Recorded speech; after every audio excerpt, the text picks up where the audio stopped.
Hello everyone and welcome back to my channel. तो आज हम देखने वाले हैं एकदम नया ड्रामा जिसमें होने वाले हैं चार लोगों की एक टीम। फर्स्ट है स्विंडलर जो कि डिसऑनेस्टली लोगों से पैसे लेता है। Second is best fighter, third is best hacker and fourth है हमारी बेस्ट ड्राइवर। ये चारों मिलके कोई गलत काम नहीं करते हैं, बेसिकली फ्रॉडस्टर से उनके फ्रॉड किए हुए पैसे वापस लेते हैं अपने दिमाग और स्किल्स को यूज़ करके। इस टीम को सपोर्ट करते हैं गवर्नमेंट में काम करने वाले प्रोसिक्यूटर जैंग, जो चाहते हैं कि जो काम गवर्नमेंट को करने में सालों साल लग जाते हैं उसको ये टीम अपने दिमाग से अनऑफिशियली कुछ ही दिनों में कर दे।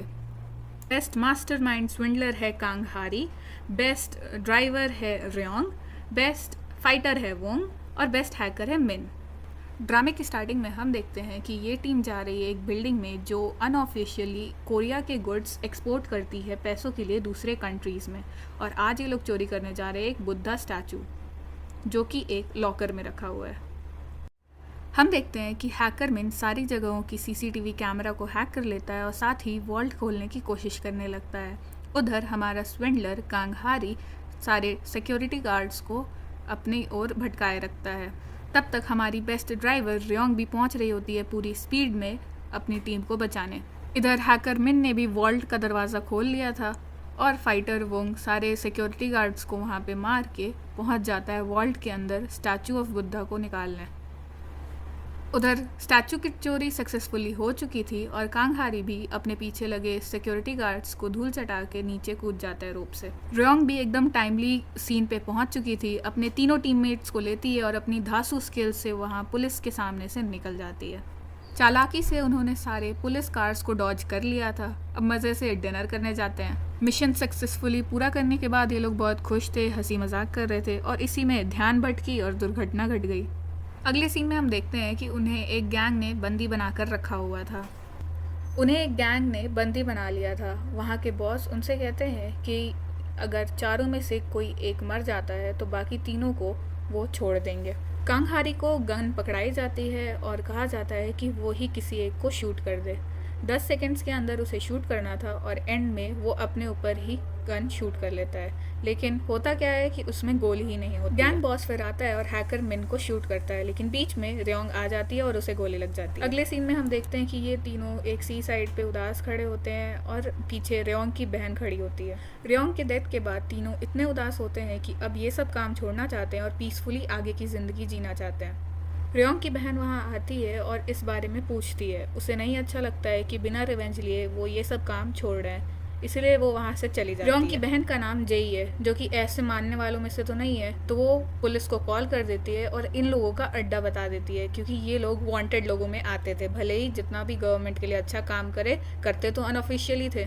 जेई के ड्राइविंग स्किल्स भी अपनी बहन की तरह टॉप क्लास थे। तीनों उससे रिक्वेस्ट करते हैं कि उन्हें वहाँ से बचा के ले चले। जेई का इन लोगों को मनाने का तरीका थोड़ा कैजुअल था। जेई ने इस बात का फ़ायदा उठाया कि हारी की टीम गवर्नमेंट के रूल्स को ध्यान में ना रखते हुए अपने प्लान्स एग्जीक्यूट करते हैं। भले ही वो काम अच्छे के लिए करते हैं, लेकिन रूल्स के अंडर ना रहते हुए करते हैं, इसीलिए पुलिस उनके पीछे पड़ी हुई है। कांगहारी की टीम हमेशा न्यूज़ में भी रहती है, जो बुरे लोगों के साथ बुराई करती है। भले ही उनके इंटेंशंस अच्छे हो बट तरीका गलत है, इसलिए पुलिस उनके पीछे पड़ी रहती है। इसी टाइम पे कोरिया में इलेक्शंस होते हैं, प्रेसिडेंट चोई बन जाते हैं। एक साल बीत जाता है, 2023 स्टार्ट हो जाता है।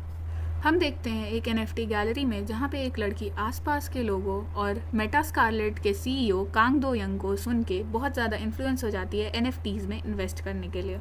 कांग दो यंग सामने तो बहुत अच्छा दिख रहा था, लेकिन जब हम उसके घर का सीन देखते हैं जहाँ वो अपने असिस्टेंट को मारते जाता है और वो कुछ नहीं कर रहा होता, तब उसकी सच्चाई पता चलती है। कांग दो यंग एक स्कैमर है जो सामने तो बहुत अच्छा दिख रहा था, लेकिन पीछे कुछ और है। कुछ दिन बाद का हम सीन देखते हैं कि कांगहारी न्यूज़ पढ़ रहा होता है कि कांग दो यंग जो CEO है मेटा स्कारलेट का, उसने 230 बिलियन वॉन का स्कैम करके भाग गया। तभी एक मिस्टीरियस इंसान वेट्रेस के थ्रू कांगहारी को एक कार्ड में पटाया सिटी थाईलैंड का एड्रेस भेजता है।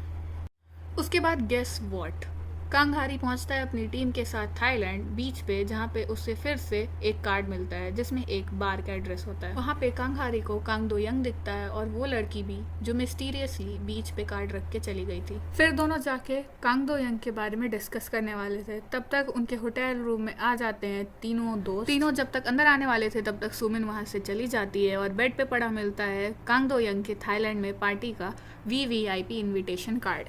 फिर क्या था, अगले सीन में हम देखते हैं कि चारों पहुंच जाते हैं कांग दो यंग के पार्टी में और वहाँ पे सुमिन भी पहुंच चुकी थी।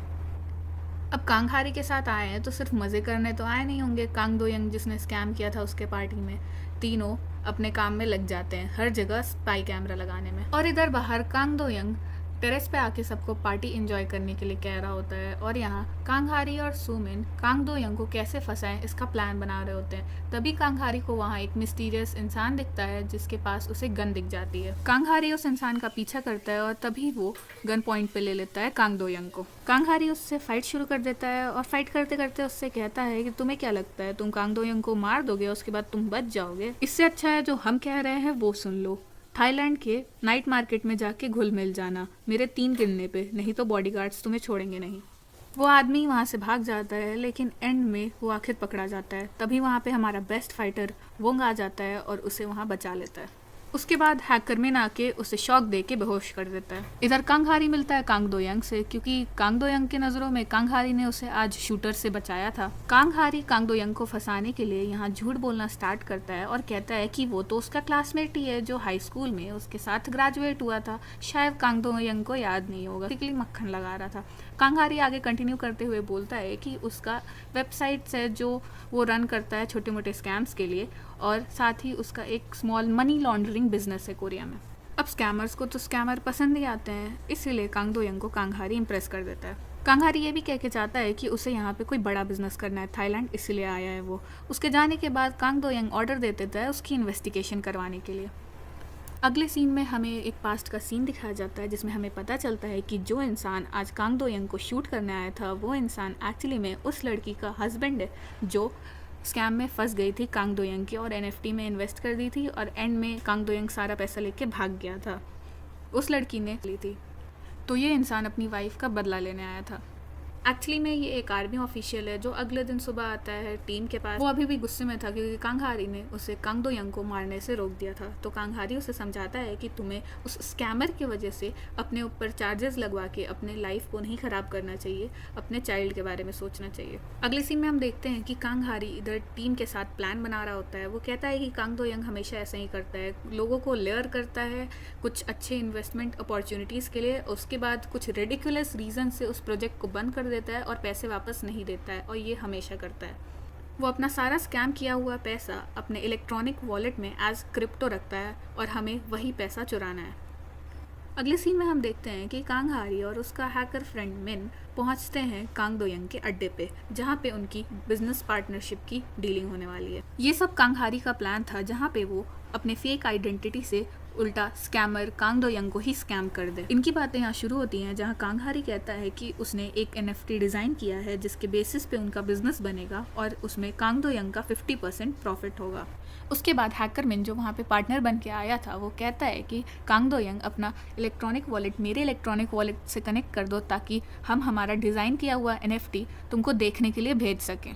वो टर्टल डिज़ाइन देख के कांग दो यंग हंसने लगता है और कहता है तुम मुझे स्कैम करने आए यहाँ, 50% प्रॉफिट, हमको बुद्धू मत बनाओ। तुम लोग एक स्कैमर को स्कैम करने चले थे। तभी वहाँ पे सुमिन की एंट्री होती है और वो कहती है कांग दो यंग मैंने तुमसे कहा था ना कि ये लोग तुमको स्कैम करने आएंगे, क्यों है ना कांग हारी। सुमिन ने कांग दो यंग से पहले ही कांग हारी के बारे में बता दिया था कि वो लोग तुम्हें ऐसे ऐसे स्कैम करने वाले हैं और यहीं पे ये पार्ट ख़त्म हो जाता है। मिलते हैं नेक्स्ट पार्ट में।